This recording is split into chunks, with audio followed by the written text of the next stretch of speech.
On today's show, we'll get you caught up on everything going down with the Los Angeles Lakers head coaching opening. But first, want to thank all of you for making what we do possible and making the Lakers Report a part of your day. Lakers Report over the last couple of weeks has been popping, surpassing 43,000 subs. That's why we want to thank you for supporting the show. If you haven't subscribed, you ain't alive. If you want multiple videos per week on all things purple and gold, just hit that red subscribe button down below or plug in that link at the bottom of your screen, youtube.com/LakersTV.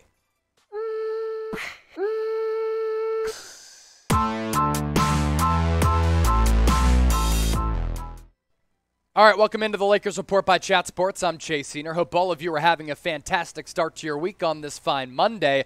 Los Angeles Lakers continue to go through their head coaching search. A couple of really appealing names that they are looking to tab as the next Frank Vogel replacement. Who's it going to be? We'll see. It seems as though Los Angeles taking their time, doing their due diligence on a bunch of candidates out there. We'll get to all of those names coming up here throughout the show. First, how about this from Adrian Wojnarowski as far as the Lakers process that I happen to actually be a fan of? Woj said this: the Lakers are doing this search a little bit differently than other teams might. Typically, teams will ask for permission on maybe up to a dozen candidates, a large number, start interviewing them one after another, do sometimes 2 or 3 in a day on Zoom, then bring them in person.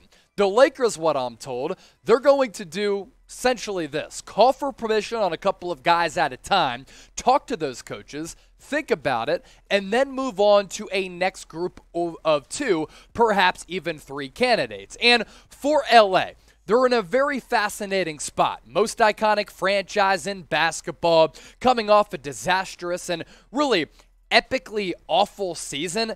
It's okay to take your time. Do not rush into this hire. Any company out there that's looking for a new CEO, a new general manager, basically the equivalent to a head coach, they're going to go and vet all of these prospects, all of these job candidates to try and figure out who the next person is who's qualified to lead that company. That's what the Lakers have to do with this head coaching search. They have to, and I mean they have to absolutely get it right. Coming up right around the corner, exactly 3 coaches so far have been linked to the Lakers gig. 3 guys who we've talked a little bit about, but we want to expand on that. First, though, among some of the 3 rumored candidates, who would you rather have be the next coach of your Los Angeles Lakers? Is it Quin Snyder, Darvin Ham, or Mark Jackson? Type QS for Quin, DH for D-Ham, MJ for Mark Jackson. Get those votes in. That'll be the pinned comment on today's video. Now, according to some reports out there, ever since the Utah Jazz were ousted in the first round of the NBA playoffs, going down to the Dallas Mavericks, even though Luka Doncic was out in that series for a couple of games, they lost it in 6. Lakers have serious interest in Quin Snyder, and maybe that interest is mutual because the Utah Jazz folks, they could be on their way to blowing it up. Danny Ainge, he doesn't mess around. Marc Stein on the Lakers head coaching process. The Lakers' interest in Snyder as a successor to Frank Vogel is serious, sources say. There is nonetheless ongoing skepticism in coaching circles that Snyder would want to move on from Utah, where he has enjoyed a considerable amount of control and influence. And we know that coaches really like that. To take over the LeBron James-led Lakers in their current state after the never-ending chaos that engulfed Vogel's last 2 years. And what Marc Stein said there is completely true.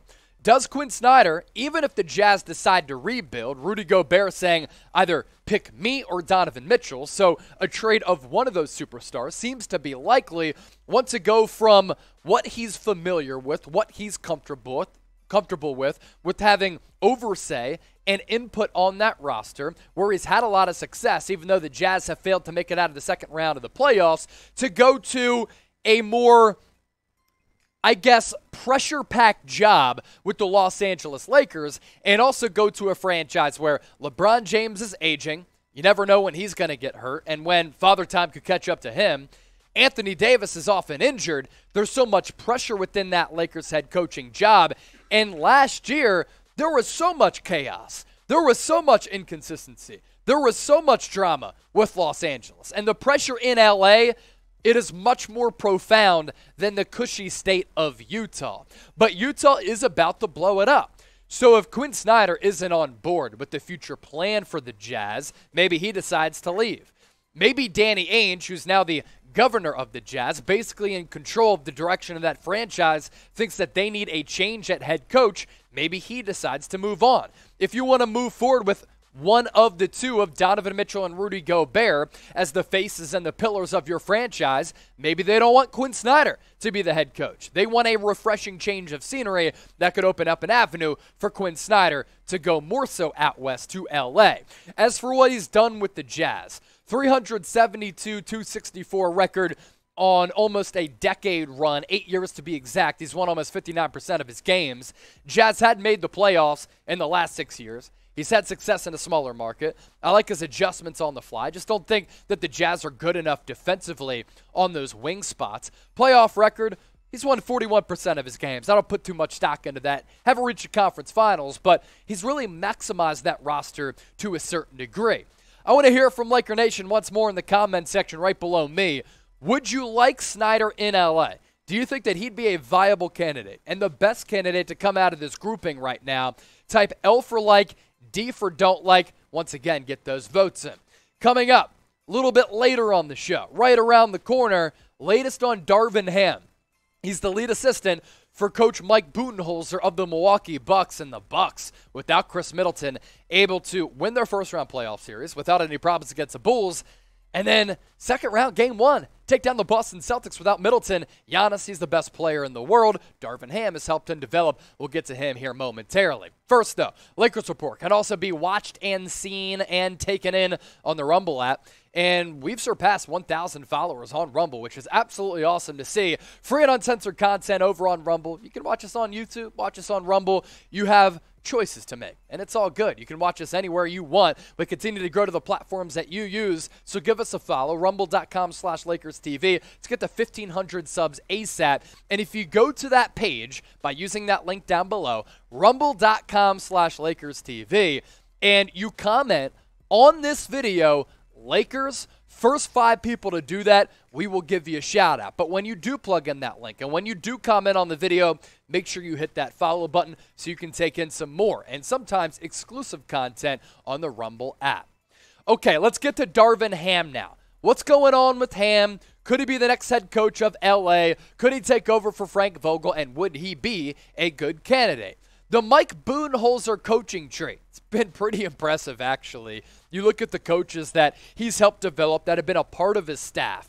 Quin Snyder, Taylor Jenkins is the coach of the Memphis Grizzlies. He's already considered to be one of the better young and up-and-coming coaches in the league. Kenny Atkinson, he got run out of Brooklyn by KD and Kyrie. That's a bad decision in hindsight. He did a really good job of building up that culture to make that a desirable organization for KD and Kyrie to go to. He's currently an assistant with the Golden State Warriors. And then Darvin Ham, next man up. All of those guys have been successful coaches. Could Darvin Ham be the next? His resume, he does have familiarity with the Lakers. Assistant coach on that staff from 2011 to 2013. Then he was with Budenholzer for that tenure in Atlanta, 2013 to 2018 to be exact. And 2018 until now, he went with Coach Bud from Atlanta up north to Milwaukee, helped lead them to a championship last year. The Bud style, the Mike Budenholzer style, it's worked. Now, a couple of years ago, a lot of people thought, okay, he's on the hot seat. The Bucks had some playoff flameouts and some bad playoff losses. Last year, though, he put all of that chatter aside. And that playoff run last year, yes, they barely got past the Brooklyn Nets, but they did. And then they made it to the NBA Finals, and they were able to dust off the Phoenix Suns, a very good team who I picked to win the Finals in 6 games. And that was really impressive. Adjustments along the way. Player development, substitution patterns, good culture, never really panicking. Bud, he's really helped a lot of other coaches develop. Could Darvin Ham be the next? And I think LeBron James might be a fan of that hire as well. Now, he would be a first-time head coach if Darvin Ham does take the gig with Los Angeles. So are you okay with that, an inexperienced coach? Or would you rather go after an experienced cat like Mark Jackson, who we're about to talk about, why for yes or N for no? As for Mark Jackson, talked about the rumors a couple weeks ago about LeBron James being high on him.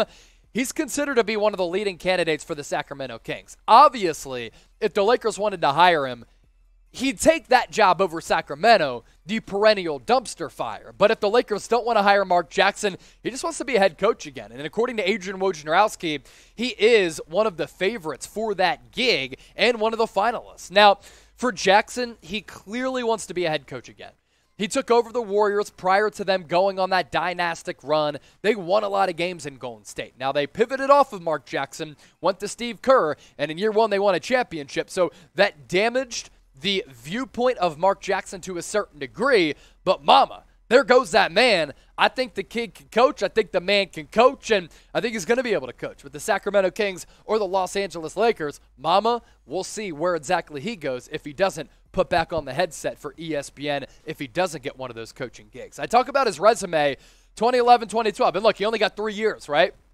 And there was improvements every step of the way, from 23 wins to 47 all the way to 51. The problem here being that 2013-14 season when they lost in the first round, then Steve Kerr comes in and they quickly win the NBA championship. When you win 51 games and you lose in the first round, sometimes you're on the hot seat. But I thought Jackson did a pretty good job. I like how he sees the game from that point guard perspective as well.